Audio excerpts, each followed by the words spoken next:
ఎవడన్నా అనుకుంటాడా ఎన్ని జన్మలైనా వాడు చేస్తున్న వృత్తే వాడికి కావాలని?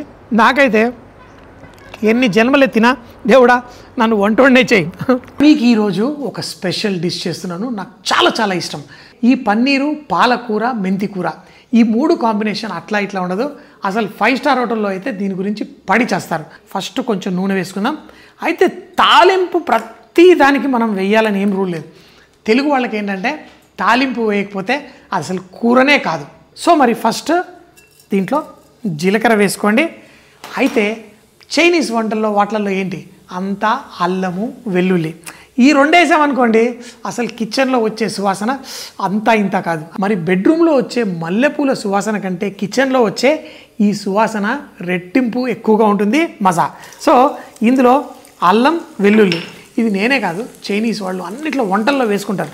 అయితే కొన్ని మర్మాన్ని అర్థం చేసుకొని మనం వేసుకోవాలి. నిజంగా ఎంత అరోమాటిక్గా ఉంటుందంటే, నేను 5 స్టార్ హోటల్లో పనిచేసేటప్పుడు చైనీస్ కిచెన్లోకి కేవలం ఈ సువాసన కోసం వెళ్ళేవాడిని. వాడు చక్కగా ఆ అల్లం, వెల్లుల్లి వేయగానే ఫుల్ ఫ్లేవర్. అయితే ఎక్కువ మంట పెట్టలేదు, తగ్గించి చేస్తున్నాను. ఇప్పుడు సన్నగా తరిగిన ఉల్లిపాయలు, కొంచెం ఉప్పు దీంట్లో వేయండి. ఇప్పుడు ఈ ఉల్లిపాయలు లైట్గా కలర్ రావాలి. ఇందులో కొంచెం పసుపు, ధనియాల పొడి కూడా వేసుకోండి. ఇప్పుడు మనము ఒక గ్రేవీ తయారు చేద్దాం. ఏం గ్రేవీ అది? Tomato gravy. ఈ ఉల్లిపాయల మసాలాలో వేసేయండి. దీన్ని కుక్ చేద్దాం. కుకింగ్ ఎందుకు? దాంట్లో ఉన్న పచ్చివాసన వెళ్ళిపోవాలి, దాంట్లో నుంచి నూనె బయటకు వచ్చేంత వరకు లైట్గా కుక్ చేయండి. స్లో మంటలో కుక్ చేస్తే కొంచెం సేపు అయిన తర్వాత ఆ నూనె బయటకు వచ్చి ఎలా ఉంది, చిల్లీ గార్లిక్ సాస్ లాగా. పచ్చిమిరపకాయలు, కొంచెం క్యాష్యూనట్ పౌడరు. ఈ క్యాష్యూనట్ పౌడర్ ఎందుకు వేస్తామో తెలుసా? కన్సిస్టెన్సీ యాడ్ చేస్తుంది. తినేటప్పుడు రొట్టెలతోటి, నాన్ తోటి చాలా బాగుంటుంది. కొంచెం గరం మసాలా, ఎక్కువద్దు, చాలా లైట్గా.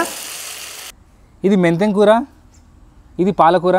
ఇది మామూలు పాలకూర కాదు, అమెరికా పాలకూర. ఇది స్విస్ చాట్ అంటారు దాన్ని. ఈ 2 చాలా గ్రేటెస్ట్ కాంబినేషన్. వీటిలో ఒక సూపర్ పవర్, నా పవర్ కాదు, సూపర్ పవర్ పన్నీర్ లాంటిది యాడ్ చేసామనుకోండి, చాలా క్రేజీ డిష్ ఉండిద్ది. ఇన్నిసార్లు పవర్ ఎందుకంటున్నా అంటే నా సొంత బ్రాండింగ్ చేసుకుంటున్నాను. నేను కొత్త ఛానల్ ఓపెన్ చేశాను, పవర్ షెఫ్ ప్రణవ్ అని. తప్పకుండా వెళ్ళి కంటెంట్ని చెక్ చేయండి, సబ్స్క్రైబ్ చేసుకోండి. ఇందులో మెంతి కూర, పాలకూర. ఫస్ట్ దీన్ని ఈ విధంగా చక్కగా కలిపేసుకోండి. స్లో మంటలోనే మరో 4-5 నిమిషాల పాటు స్లోగా కుక్ చేయండి. కన్సిస్టెన్సీ ఇది వేగినట్టు అవుతుంది. అప్పుడు నీళ్లు పోసుకొని గ్రేవీ మనం ఫామ్ చేసుకోవాలి. చూడండి ఎలా అయిందో, ఓ ముద్దలా అయింది. ఇప్పుడు నీళ్లు పోసి గ్రేవీ తయారు చేసుకుందాం. ఇందులో కొంచెం జీడిపప్పు పొడి కూడా ఉంది, అది కొంచెం చిక్కదనాన్ని ఇస్తుంది. సో మరి ఎప్పుడు పాలకూర, ఆకుకూరలు వాడినప్పుడు వెల్లుల్లి వాడండి. అలాగే జాజికాయ మంచి ఫ్లేవర్ని ఎన్హాన్స్ చేస్తుంది. ఈ జాజికాయని ఈ విధంగా పొడి, ఎక్కువ కాదు, కొంచెం వేసుకున్నా సరిపోతుంది. పన్నీర్ వేసి ఇంకో 2 నిమిషాలు ఉడికిన తర్వాత కూడా ఉప్పు చెక్ చేసుకోవాలి. ఫస్ట్ ఓహో, ఆహా, అసలు పాలకూర, మెంతి కూర సూపర్ కాంబినేషన్. మీరు తప్పకుండా బోల్డ్ అని రెసిపీస్ ట్రై చేయొచ్చు. ఒక్కసారి ఈ రుచి తాకిందంటే ఏ రుచి దీనికి ఈక్వల్గా తాకదు. ఈ పన్నీరు ఆవు పాల పన్నీరా, బర్రె పాల పన్నీరా, ఈ విషయాలు తెలుసుకోవాలంటే పవర్ షెఫ్ ప్రణవ్ వీడియో తప్పకుండా చూడాల్సిందే. జెన్జీ కిడ్స్ ఎవరికి పన్నీర్ ఎలా వస్తుందో తెలియదు. పాలను తీసుకొని పాలను విరగొడితేనే పన్నీర్ వస్తుంది. ఆ పాలు తీసుకోవాలంటే ముందు ఆవు దగ్గర కన్నా బర్రె దగ్గరికి వెళ్ళాలని పాలు పిండాలి. మరుగుతున్న పాలలో నిమ్మరసం వేస్తే మన పాలు విరిగిపోతాయి. ఆ పాలను ఒక పల్చటి గుడ్లోకి స్ట్రెయిన్ చేసుకొని ఒక అరగంట సేపు పక్కన బరువులో పెట్టేసామనుకోండి, మనకు ఒక సాలిడ్ మిల్క్ ప్రోటీన్ తయారవుతుంది. అదే మన పన్నీర్. పన్నీర్ తినడానికి చాలామందికి ఇష్టం, కానీ ఎలా వచ్చిందో తెలియదు. సో ఇలా చేస్తారు పన్నీర్ని. ఇప్పుడు ఈ పన్నీర్ ముక్కల్ని చిన్న చిన్నగా కట్ చేసుకున్నాను, ఇందులో వేసుకోండి.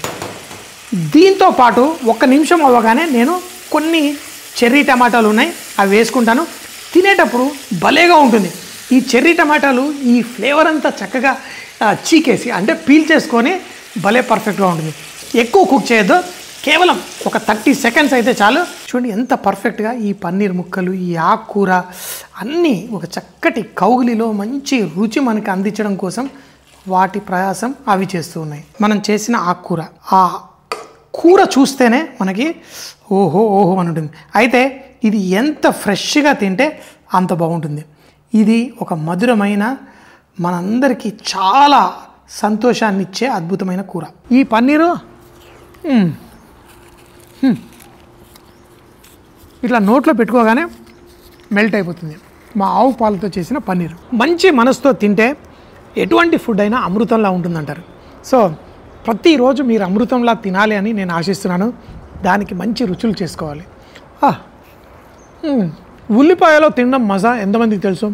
నాకు తెలుసు చాలామంది ఫ్రెండ్స్ ఇంట్లో తినరు, కానీ ఎక్కడో డాబాలకు వెళ్ళినప్పుడు మాత్రం ప్యాజ్ అని తెప్పించుకొని తింటారు.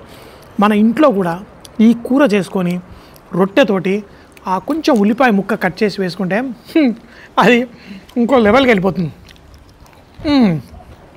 చాలామంది అంటుంటారు నువ్వు తినడానికే పుట్టావని. చాలామంది ఏంటి చిన్నప్పటి నుంచి మా అమ్మే అనేది, అరే నువ్వు తినడానికే పుట్టావరా.